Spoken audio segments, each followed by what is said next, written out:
भारत को नहीं दुनिया को दिखाया, अंग्रेजों के छक्के छुड़ा दिए, आज उसका कोई साथ देने वाला नहीं, तो इन्होंने नौकरी छोड़ करके नेताजी का साथ देने के लिए आए थे। और इन्होंने कहा कैसे साथ दिया जाए। इन्होंने नेताजी से बात की कि कौन सी तैयारी की जाए कि संसार की जीवात्मा हमसे फंस जाए और तुम्हारा काम कर दे और परिवर्तन हो जाए, कैसे कैसे किया जाए।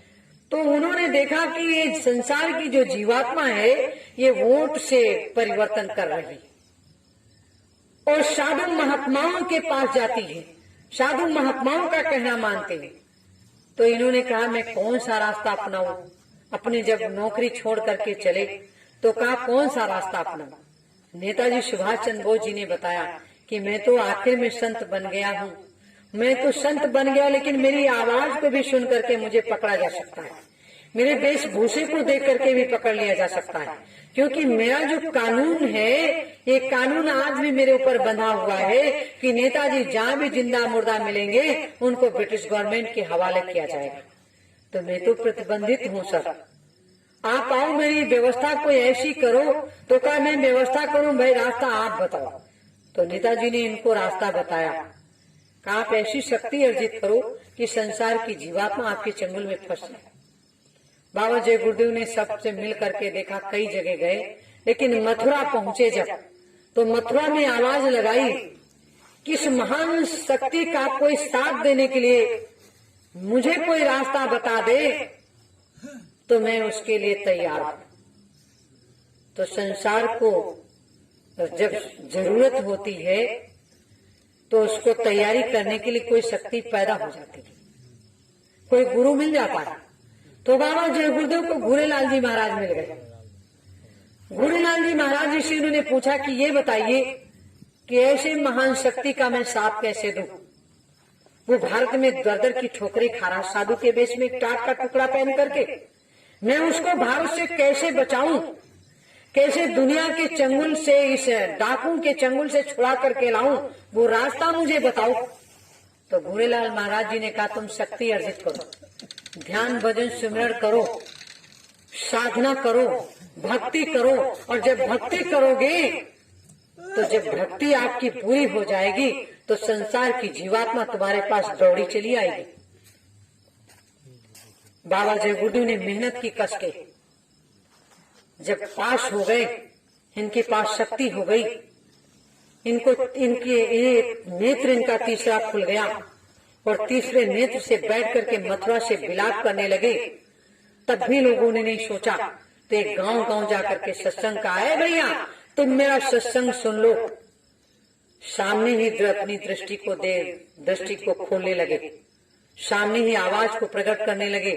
जैसे आप एक बृहस्पति की कथा सुनते हो, वो कहते हैं, साधु बोलता तुम मेरी 4 हरैया खेत मत जोतो, तुम मेरी कथा सुन लो। तो किसान कहता जब तक तेरी कथा सुनूंगा तब तक 4 हरैया खेत जोत डालूंगा।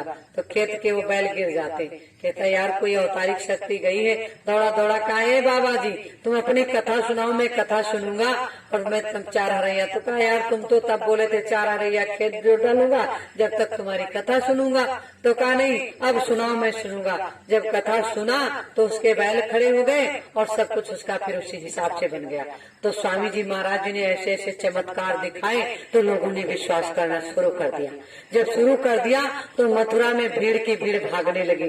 बड़े बड़े बदमाश बदमाशी छोड़ करके चले गए, बड़े बड़े डाकू करना छोड़ दिए और बाबा जी के पास चले गए। तो बाबा जी ने सोचा यार ये तो बड़े बड़े बली लोग आने लगे, अब मेरा कोई कुछ नहीं कर सकता, अब भारत को ही नहीं पूरी दुनिया से मैं लड़ सकता।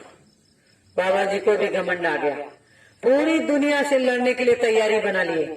अब वो सत्संग सुनाने लगे जो संसार में राम के समय में भी कोई सत्संग नहीं सुना पाया, कोई बात नहीं बता पाया। इतनी इनके पास शक्ति हो गई, अपार शक्ति। और नेताजी ने मेहनत कराई, इनको सारी शक्तियां नेताजी ने इनको दी कि जाओ तुम काम करना शुरू कर दो और रिद्धियां सिद्धियां सारी तुम्हारे पास तैयार हो जाएंगी, संसार की सारी जीवात्मा चली आएगी। लेकिन कहीं ना कहीं थोड़ी सी गलती कर दी, कहीं ना कहीं हर व्यक्ति से गलती हो जाती है, नहीं तो इतनी बड़ी रामायण कैसे बनेगी ये बताओ भाई।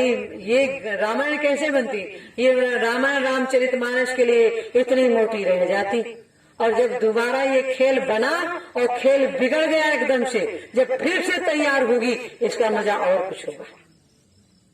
स्वामी जी महाराज जी ने देखा करके सब जीवात्मा को फंसा लिया 33-35 करोड़ बच्चों को, लेकिन उन बच्चों से स्वामी जी काम करने के लिए कहीं न कहीं स्वामी जी भी कहीं से गलती कर गए और संसार की जीवात्मा तो अपने लिए गई थी, वो अपने काम के लिए गई थी। स्वामी जी अपने काम के लिए आए थे, लेकिन संसार की जीवात्मा अपने काम के लिए इनसे फंसी थी, वो इनके काम के लिए नहीं फंसी थी, वो अपने काम के लिए गई थी। किसी को गाय की जरूरत थी, किसी को बच्चे की जरूरत थी, किसी को धन की जरूरत थी, किसी को फैक्ट्री की जरूरत थी, किसी को हवाई जहाज की जरूरत थी, किसी को बीमारी की खत्म करने की जरूरत थी। सब ऐसे भागते गए थे तो मंत्र लिया और गुरु बन गए खुद, शिष्य नहीं बने। वो जय गुरुदेव कहलाने लगे, कहा मैं ही जय गुरुदेव, जय गुरुदेव इधर आओ। सब जय गुरुदेव दुनिया में पैदा हो गए।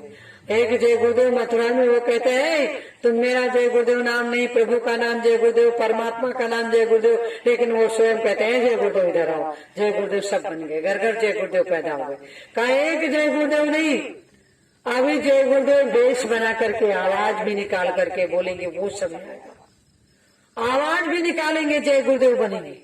ऐसे ऐसे जय गुरुदेव पैदा होंगे। तुम क्या देखते हो, अभी बहुत बड़ा नजारा होगा। वही समय आ गया, वही हो गया। लेकिन संसार की जीवात्मा ही नहीं भटकी, बाबा जय गुरुदेव से भी एक तिनके भर गलती हो गई, एक तिनके भर। नेताजी ने कई बार कहा बाबा जी आप गलती कर रहे हो, कहाँ चंगुल में फंस गए, माया के चंगुल में। तो माया के चंगुल में थोड़ा सा फंसे, लेकिन वो लोग फंसा के रखे, इनको बांध लिया था। बाबा जी को बांध करके लोगों ने रखा, इनको अपनी गाड़ी में बांधे रहते।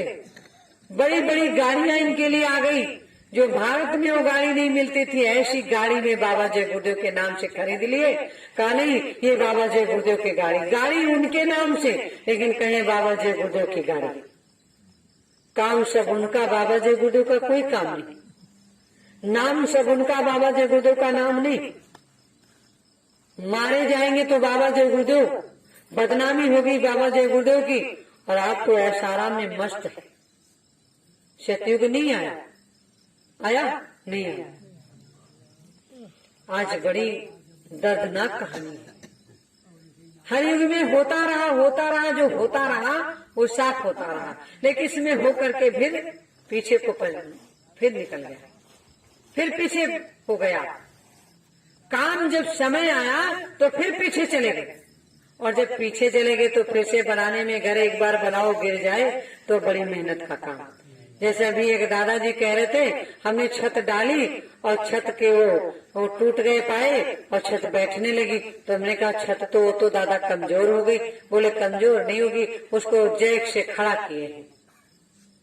तो वैसे जैक से खड़ा किए हैं लोग, ये छत तो ढह गई है एकदम। जैक से खड़ी करने वाली छत कहीं न कहीं कमजोर तो हो जाएगी, होगी नहीं होगी, कहीं न कहीं तो उसके अंदर की सरिया टेढ़ी हो गई, वहीं से भाचक मार दी, वहीं से लचक ले ली। जितना भी सीधा करोगे सीधी नहीं होगी। इसलिए जो समय खराब हुआ है हम लोगों का, ये बहुत समय बेकार हो गया है। अब नए शरीर से हम प्लेटफार्म बनाएं, नई सीढ़ी लगाएं, नई वो प्लेटफार्म बनाएं, नए जीने तैयार करें, जिसपे हम लोग फिर से चढ़ करके और वहां तक पहुंचे जहां तक स्वामी जी